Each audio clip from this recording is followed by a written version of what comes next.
Charles Sobhraj एक serial killer था जिसे कई मुल्कों की पुलिस ढूंढ रही थी। ये बिकनी किलर ज्यादातर विदेशी महिलाओं से ही दोस्ती किया करता था। उनको ड्रग्स देकर बेहोश करने के बाद उनको मार देता था और उनके सामान और पैसे लूट लिया करता था। उसकी शिकार कई महिलाओं की लाश बिकनी में मिली थी, जिसकी वजह से वो बिकनी किलर के नाम से मशहूर हो गया था। आप सलाम हिंदुस्तान देख रहे हैं। प्लीज़ सब्सक्राइब करें और बेल आइकन को दबाना न भूलें। चार्ल्स शोभराज एक हैंडसम और चार्मिंग पर्सनालिटी वाला व्यक्ति था, जिसने अपनी ज़िंदगी में इसका भरपूर फ़ायदा उठाया और ये चार्मिंग पर्सनालिटी वाला शख्स विदेशी पर्यटकों को मारते मारते एक वहशी किलर, एक दरिंदा बन गया था। कुछ महीने पहले चार्ल्स शोभराज का नाम फिर से एक बार चर्चा में आ गया है। 19 साल तक नेपाल की जेल में रहने वाले इस शख्स को नेपाल के सुप्रीम कोर्ट ने उसे जेल से रिहा कर दिया। इस सरपेंट सीरियल किलर का पूरा नाम हच्चन भावनानी गुरुमुख चार्ल्स शोभराज है।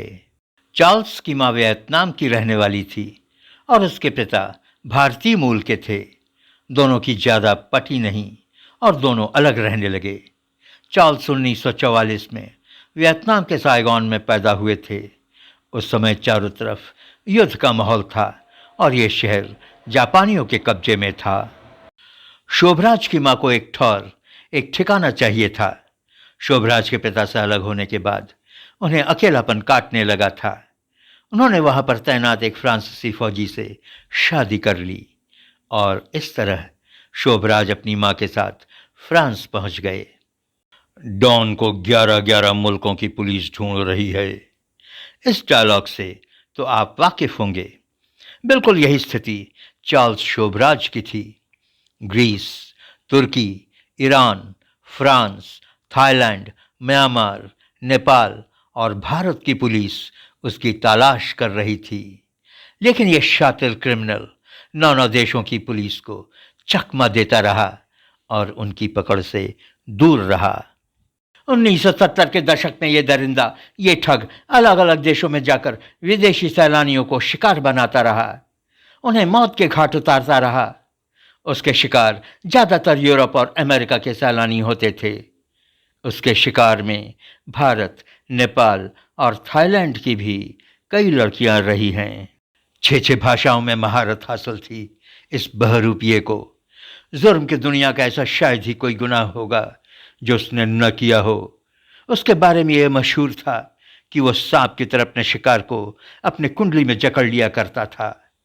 इसलिए उसे सरपेंट किलर के नाम से भी जाना जाता है। बताया जाता है कि तिहाड़ जेल से निकलकर फरार होना और फिर वापस पकड़ा जाना शोभराज का एक शातिर मास्टर प्लान था।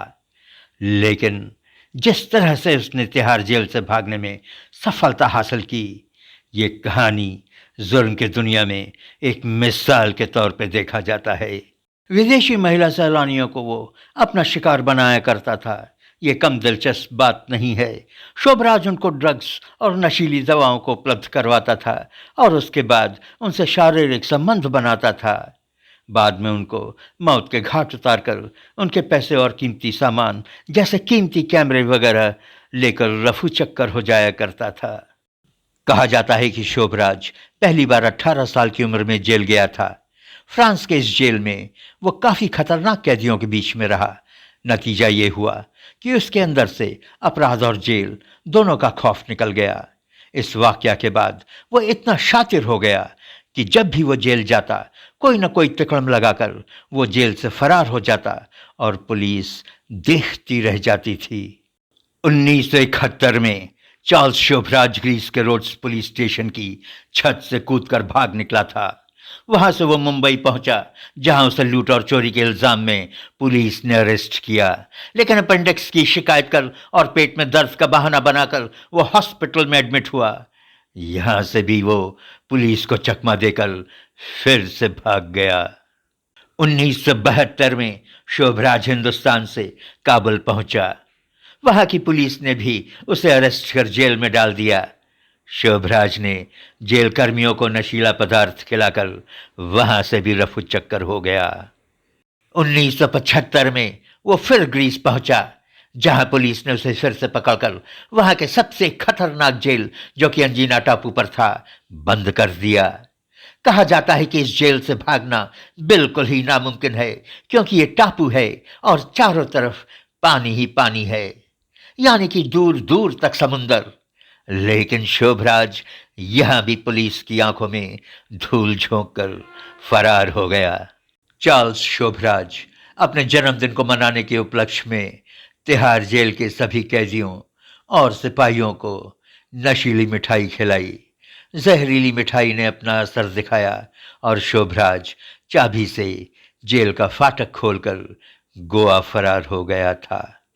कहा जाता है कि फ्रांस के एक फिल्म डायरेक्टर और प्रोड्यूसर ने चार्ल्स शोभराज पर फिल्म बनाने के एवज में चार्ल्स को करीब 97 करोड़ रुपए दिए थे, और मीडिया हाउस से इंटरव्यू के एवज में उसने $5000 मांगे थे।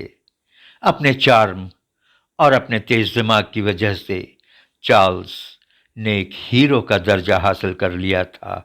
लेकिन जब किस्मत खराब हो तो पेरिस में राजाओं की जिंदगी जीते जीते अचानक वो एक दिन नेपाल पहुंच गया।